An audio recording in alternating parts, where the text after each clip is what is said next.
Hola, mi nombre es Emanuel y en este video intentaré explicar de una manera sencilla algunos de los procesos involucrados durante el desarrollo embrionario. Esto con el objetivo de fortalecer nuestros conocimientos respecto al tema. Así que sin más preámbulo, vamos por ello.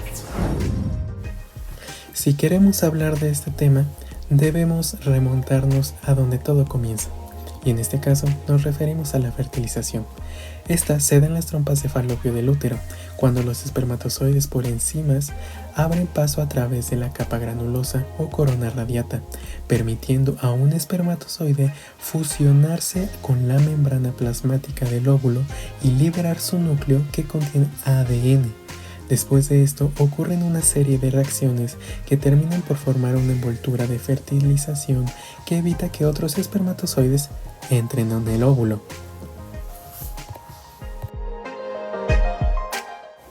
Después de la fertilización tenemos un cigoto, que por medio de la mitosis comenzará a dividirse conservando la información genética, cabe aclarar. Y antes de avanzar, es importante mencionar que aquí se empieza a dar una diferenciación celular, proceso mediante el cual todas las células se especializan para realizar diferentes funciones. Esto se logra debido a que las células reciben señales que activan la expresión de ciertos genes o bien silencian a otros. Con el paso de la división celular se comenzarán a formar subconjuntos de células, produciendo finalmente todos los tipos de células que necesita el organismo. Pero ahora volvamos. El cigoto comenzó a dividirse a través de la mitosis. Esto seguirá así hasta que se convierta en una morula, que posteriormente pasará a ser un blastocito, del cual podemos diferenciar dos partes: el embrioblasto, que es un conjunto de células internas que terminará por ser el cigoto, y también hablemos del trofoblasto, un conjunto de células que forman una capa externa alrededor del embrioblasto. Este comenzará a invadir la pared endometrial, formando una estructura llamada sincitiotrofoblasto, que terminará formando la placenta. Todo este proceso es comúnmente conocido como implantación. Aunque después de esto sucede otro evento importante, que es la gastrulación, donde las células de la blástula se mueven para reorganizar el embrión. Es aquí donde se forma la grástula, que no es más que 3 capas germinales primarias llamadas endodermo, ectodermo y mesodermo, que cada una de las cuales produce diferentes componentes del equipo. El endodermo, la capa interna, produce los órganos internos y el revestimiento del intestino. El ectodermo, la capa externa, da lugar al sistema nervioso y a los órganos de la superficie como la piel. Y el mesodermo, la capa en el medio, formará el sistema muscular, circulatorio y esquelético.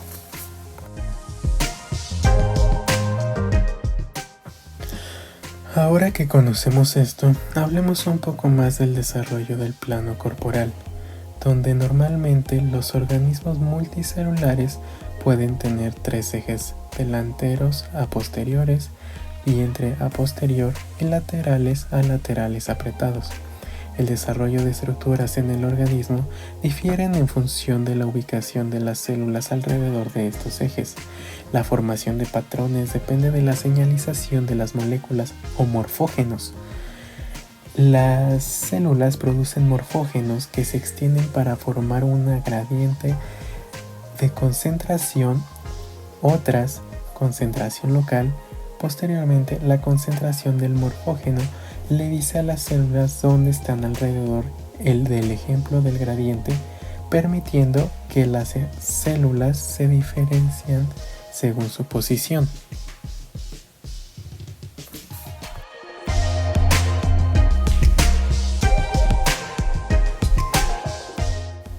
Como dato curioso, el primer morfógeno descubierto es un factor de transcripción producido por el gen dicoide en la mosca de la fruta Drosophila melanogaster. Las células en el ovario de la madre producen mRNA bicoide y la transfieren al óvulo, donde se concentra en el extremo anterior. Factor de transcripción. El factor de transcripción induce diferentes respuestas en celis dependiendo de su concentración, lo que lleva al establecimiento del plan corporal que persiste a través del desarrollo de la larva y en el adulto.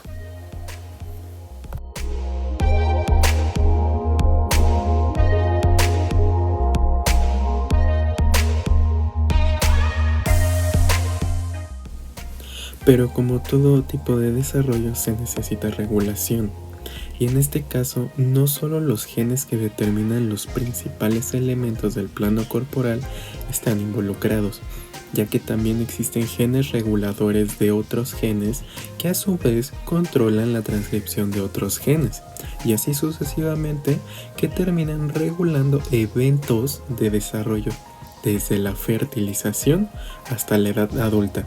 Son una cascada reguladora casi.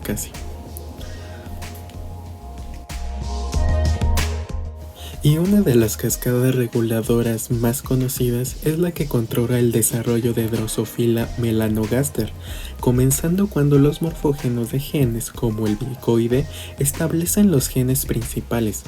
Estos morfógenos actúan como factores de transcripción, activando un conjunto de genes llamado genes GAP, que organizan las células a lo largo del segmento anterior-posterior.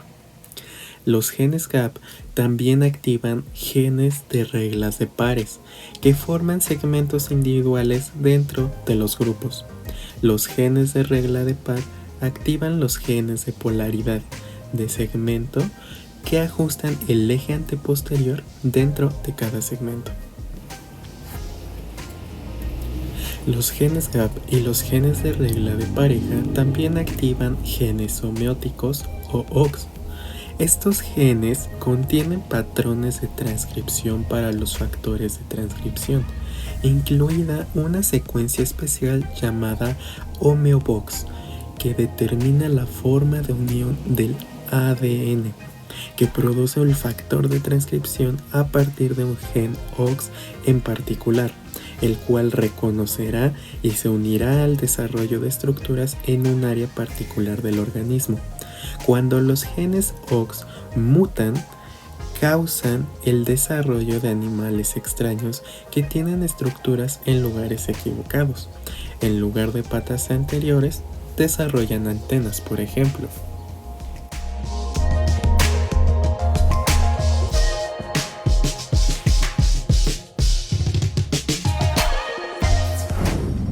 Respecto a esto último, es muy curioso porque ha habido algunos experimentos en el que tomaron este gen de un animal y lo insertaron en otro, resultando en casi ninguna variación, lo que los ha llevado a pensar o confirmar que muchos descienden de un mismo individuo. Entonces, wow. Bueno, y esto ha sido todo respecto al tema. Yo honestamente quedé sorprendido por todas las cosas que están involucradas. Y no solamente es algo que empieza a desarrollarse y crecer porque sí, todo tiene una explicación. Y es muy interesante para mí conocer esa explicación.